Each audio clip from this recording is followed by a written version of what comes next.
Comrade सर्वांचे मनापासून खूप खूप धन्यवाद। आजच्या प्रचार रॅलीत आपण मोठ्या संख्येने उपस्थित राहिला।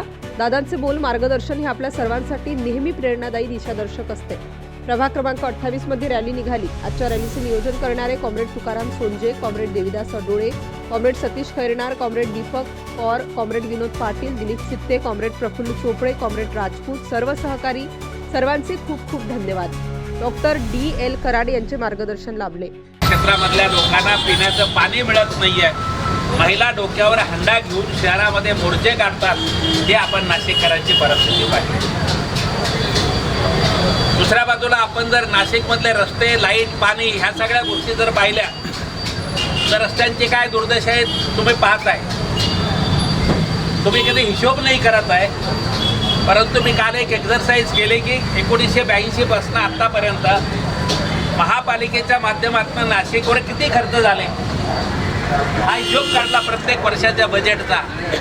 जवळपास केंद्र राज्य सरकाराने नाशिक महापालिकेच्या उत्पन्नातनं 50,000 कोटी रुपये खर्च झालेले आहे। 50,000 कोटी रुपये। आणि एवढा पैसा खर्च होऊन रस्ते नाही आहेत,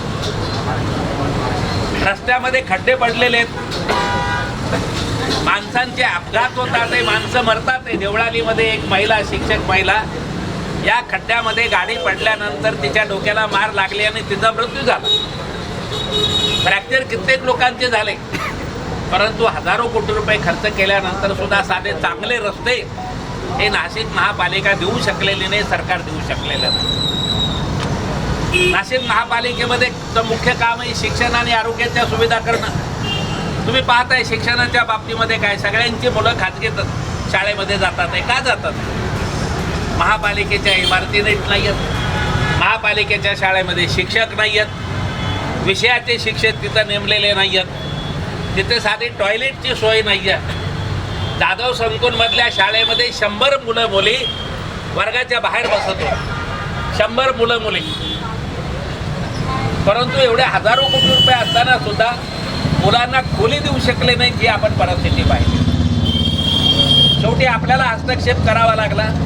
मला एका कंपनीला सांगावं लागलं की उघड्यावर मुलं शिक्षण घेतात आहे, तुम्ही त्यांना 2 खोल्या बांधून द्या। त्यांनी त्या 2 खोल्या बांधून दिल्या। आता कुठे त्या मुलांना शाळेमध्ये बसण्याची व्यवस्था झालेली। तर नगरपालिकेच्या शिक्षणाची ही अवस्था आहे। कोणी असं म्हणत नाही की आपण नगरपालिकेच्या शाळेमध्ये मुलाला टाकलं पाहिजे, परंतु तीच परिस्थिती दिल्लीमधल्या शाळा बघितल्या, केरळमधल्या शाळा पाहिल्या। नगरपालिका निवडणूक 2026 यामध्ये आम्ही मार्क्सवादी कम्युनिस्ट पक्षाकडून प्रभाग 28 मधून उमेदवारी करतो आहे। त्या पद्धतीने नाशिक शहरामध्ये, केवळ नाशिक शहरामध्ये नव्हे तर संपूर्ण महाराष्ट्रामध्ये ज्या पद्धतीने सरकार आणि तत्सम विरोधी पक्ष देखील ज्या पद्धतीने पैशाचा राक्षसी वापर केला जात आहे, आज मार्क्सवादी कम्युनिस्ट पक्ष हा एकमेव पक्ष आहे जो हा विरोधकाची कणखर भूमिका पार करतो आहे।